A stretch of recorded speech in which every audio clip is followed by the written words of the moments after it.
Abusia ne yensa ka abratie bi e wa ha se ya o se mfie bebre achi o ho no ma o te se nene so hyehye no nene so keka no beka se ne obi atumokwa gu nene so abusia watu ho anamo atu ani nyina nkosi aga na wonkonko pie odifo ba bia ni mu asem obeka hye ne ene se eye abusuafo eni ne yare yi hu bi abusuafo aton ne nani no de ama obi na se wantu ho anamo wanfa ne nan ensi foma mfie miensa achi no nani no ehu ade biem abusia asemi akwa yare ho se ma branti ede ne namu mrika aba fidiem ha se ya odi asemi eto ofanko ananim ne yensemre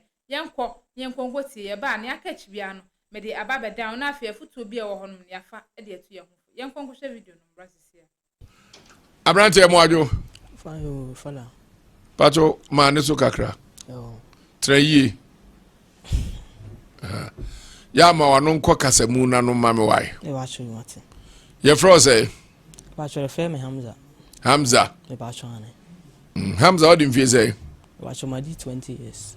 20 e ba cho ane all right producer absorb microphone yi mame na mentene kan yi papa aha ohene momwa no mame na ne kasa no fem dodo yo Hamza bana e de na esi ade bedan me ba cho e de me o mani na me ya 96 na me nit me taiti mu na me say me de me ha wa bedan mo na yankopa fam so e de abo me ni se me de bedan bo ni bi ani e dey na woni no bai we de nkre asa me wie JHS am be ko SS na bibia ha me bet me do SS day one na mani ni start me asa start no na mani ni prusu sa like yenye no start na mani ni 96.3 na eso hyehye like inflama form ani so na ase mokuna e da gu mani so na ase de mpane na ewo awia bokura mpodi ana ese mentimi kura mete class a ese mi simitra sisi ya ana ase mi she space de katamani tina mentimi no mase na madam fu bin so e wo hono na me cheche mu chance sisi na ekoso nje na wo se like when nebla be a doctor nti o ma enko no fama enko kire no nti o de meko hospital mu honum na like o de meko kire nebla no like o muso hwe me a de etro o mu best de o baby a we to mo hwe o mu se o mu hunu ya kra de o mani ni so etimi so me tipen pa hard one eni no hihye me like me dakora na katamani na like as a panel the woman Lawson FM but me hospital so na say mo hwe mo so mu hunu ya kra de wo so na me sa free me hone afugo so na me de koy nti e ba sa na me sa da ma me fa nko pato mo anu men kasemu no ma e ba sa na me sa da ma me fa nko sunyane na me de me koy nti me hon so me koy a doctors won sa here me mo say mo hunu ya kra de still na o mani ni so am complain say my name mani ya me ya nti e ba sa na ma school me kura mputana yere enye me de nti uma na ma ba fie nti me ba fie so na ye hon so hospital bi ho no na me san de koy still na doctors for where am de yo mu hunu ya kura wo so me so me tipen pan so e wo so nti na obi me like e ba sa na ma me like mintimi enkoni pam bibisa masa na sana masa na enti yedu kodu kuro mu hina like no na ko kan ho and as a like call hospital or like enti unsua kasa pa kakra like kasa munia kasa itio teno ora na me fada me bla ba ka che me se like me famla kumase me famla jina e honum na e hospital kese na honum na like mfidie honum na ga fro e honum na mfidie honum omo de behwe ahwe ahuni ne e ha me e hon so me beduru ya the same thing doctors for hear me so mu hunu ya lokore wa ni ni so a nti ba san akora na ama mo bo mabu 6.3 na me hu na me nya me bi ti omo kan sa na me chire doctor no mi se enini me na me Philippine na me de me se me ya me to mo so se hwe ha me no me ntiase de ba san akora doctor ni bu ofu e se wono so na de hwe me no sisi e ma me sa ko me na me sister bi wo hefa sampa nti me ko no hono na me sa ko hospital ke si bi so hono sa still na doctor for no so mo de mu hu ya ko so te ba sa na me se no se ma ko hospital na so mu hu ya ko so aje se me de me de ko me pe odifo bi ya de nya me nipa bi ya de obetima aboa me e wo da wi no nti edin kan me de ko odifo bi honom me ko ye no se no kore 96.3 simani no de aye no like if free fee Hey. say if fee na start na ye me sana mani no like ma to mani ni ohun enti 3 years to come na mani ni be fla enti just we ho no mama me Odi for so my do ma ton wani no hu. O ma ton akwaje de edi hu. FM 96.3 Ana satroga. O ma ton wani no. ba chwa sana o kan Mpacho wonti wani no ehunu ade. e ba so me huna de kan But eso na wo. Enti wo ye sure so o ma ton ani na ade hunu ade no. Ana o mo afiri. To sa no se ye de ya ton wani nti ade no be ya bo o. o say just o charge me and damn so my we school front won so Ko so ojo say. hono na hono de po wan sha dan charge me so no abc 250 we say 2.5 na mama to nsuo bi na o mama kwankyere na me de koye nti na o na meta akọ no hono ebi a wiki na makọ no ho akwa na ma obisa me se de na ko ma chechirim na wasa obisa me da ya me som ye na wa chechira ase Lawson FM dinastel na me hu ase na afina ese kanu nti e ba sa na atome na adwendwen de bia me tina me adwendwen sa nti na ama afono mitimi dwendwen ana me hu bibi kura mpa ama adwen kura mpa ko dibi je ba sa na sa ama mitipae wi abosi ana mitini dwame hard one ikoto se na me sole ana That's wani ni yi. asimani ni be yi atofom ni mani su twame asemi betutu ahwe ti je me so adim kura ansana matima gina yesa ha me twa ahwe nti ne ekoso ye sa na me sisa da ma me sansi sam nti e ba sa na like we school front like mani nja ma me ntimi adwuma bi ampo me fufu ko atutu kwan ko bet mani nja ma me ntimi ere nkubi Like wajuma wani nti. To aso na ma me ntimi nkubi nti Lawson FM e hono badi anane ye dododo nti me dodo a e ba sa na anything bia ma me na baby me nko like me pem nipa muko na ma me na baby me nko a bitimi ko tana ba bi din obi kura ba tumi o se adanti na ma betan o se o ma me we. e ba choma ofo nyina wo afo Nia ekoso e wa brabo yi mu omunim. e ba choma ne Pastor Elijah so favorite me chiapa Aite Williams was a good godfather. Mo busuan obi wo ho asa ha we bi ha no. Eni ho ha. ba choma hu bi sa aisa Ru bia na otipai won. e ba choma ne Wani ni mienu nyina na yo ya na ba ko. e ba choma ne mienu nyina Ena yo ya. e ba choma Hu ade kama. e ba choma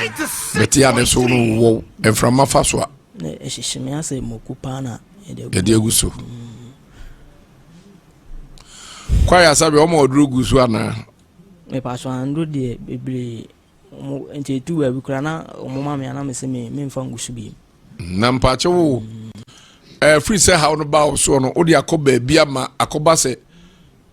ye tritiw ama akofem kakra ana free say ba e de ne ye tiarete starting de na wes ka me tena ha kura me ntimi mbi mani kwa se me kata mani no vraiment fa so ana ehihye me pa but sisi ade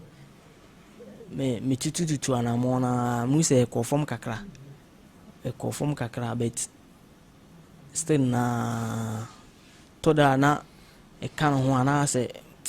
bi e ja me ase me mabodam krampu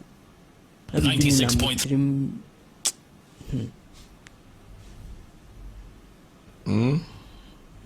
ti me mama nanti bibri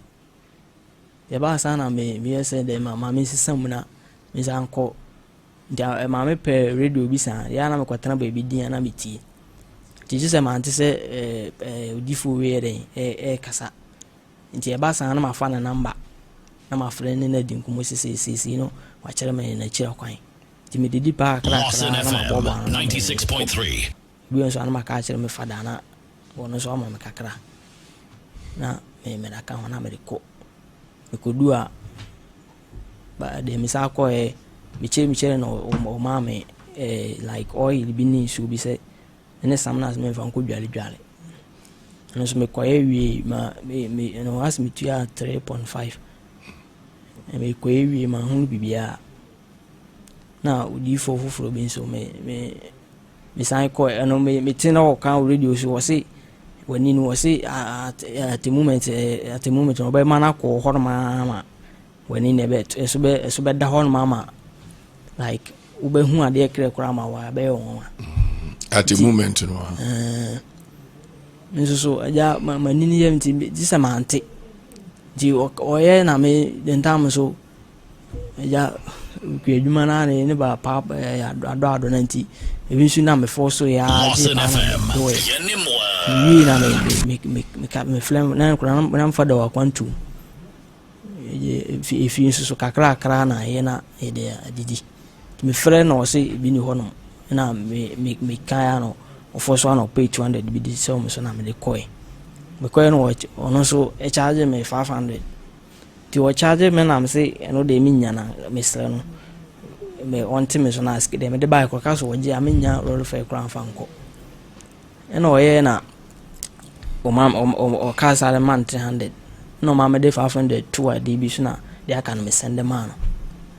nti mi so de nsuo bi ne no ma no begugu mani no so ye de begugu me hwenim still na oya na obisa me se ekɔ me se da bi ti oya na ba ko nsu gina machi osisisi a ekɔ fom kakra abi nti oy mo ye ya na ose wo de me nkɔ na ade chi a ade nchi na bia kama nti me sole ya me ya ofasi asem a okay ho ai sen kan tete na ne mfa bredi nyipa enyi nipa ne de apaso nko a na eyi yeyi wa ne ahye onkom se udwale mu ho betu enti ebe de unwale omu yiwa no bia paso na bobbo so ma ba bia ye pepepepe nti ada na be yu de woni mfefefe udwale mu afa ho na be se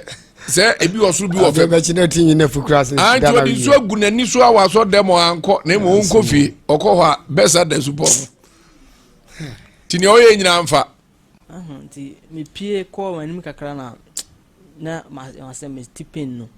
am sa wo ka chere se na den like na say ba ko no bukure befu na ye ya na me kofro ka na me ko nti ache me sa wo honom nti mi shara me mo dwen ko de bia dwen mani sinti da ben na me bebo amanya mayalesa de bia me na modin sa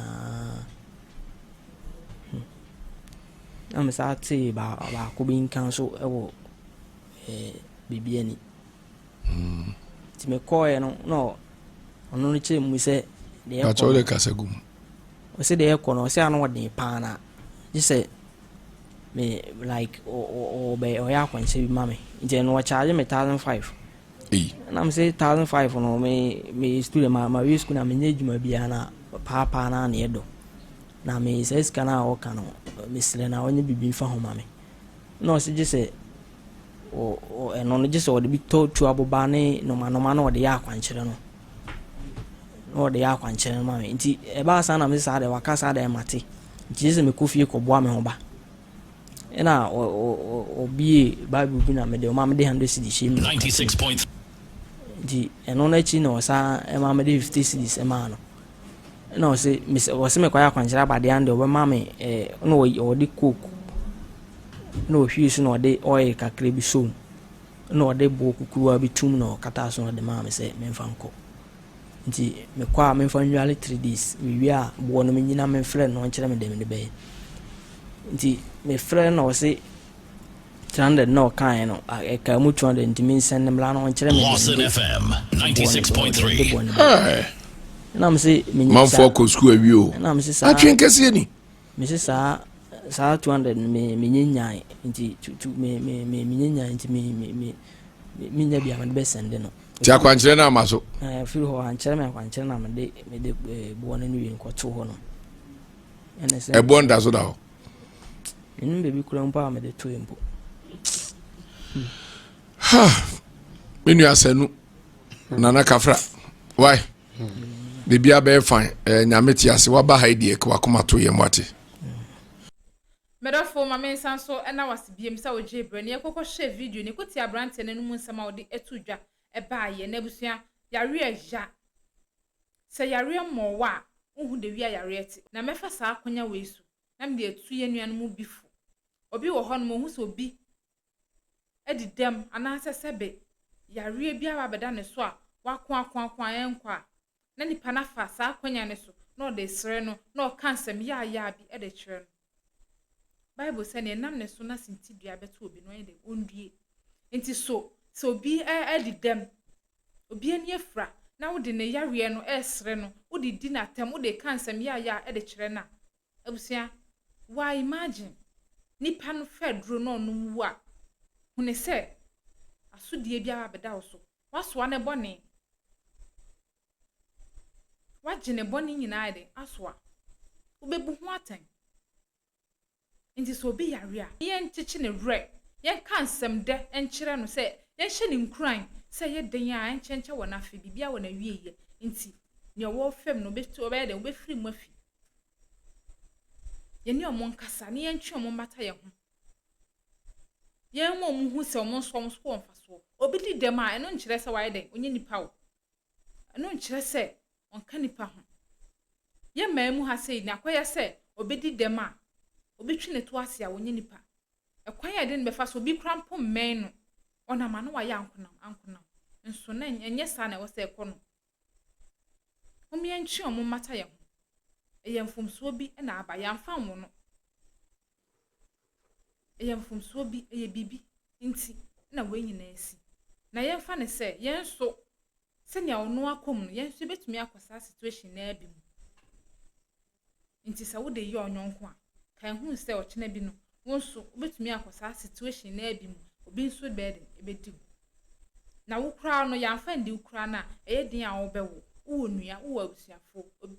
obi ekosa situation mu a den na wo expect se afoforo efendi na abusia yefa we entu ye hofu na yenyina ye nipa yenyina ye oman Ghana ade hye aha na mde wo si like video na fe share ema wo nua na subscribe for mami abusia medin no na akosia adepa aha so da so emergency Ghana TV da se ne mesanso ene wo de hye mu ebi makrawa na madawase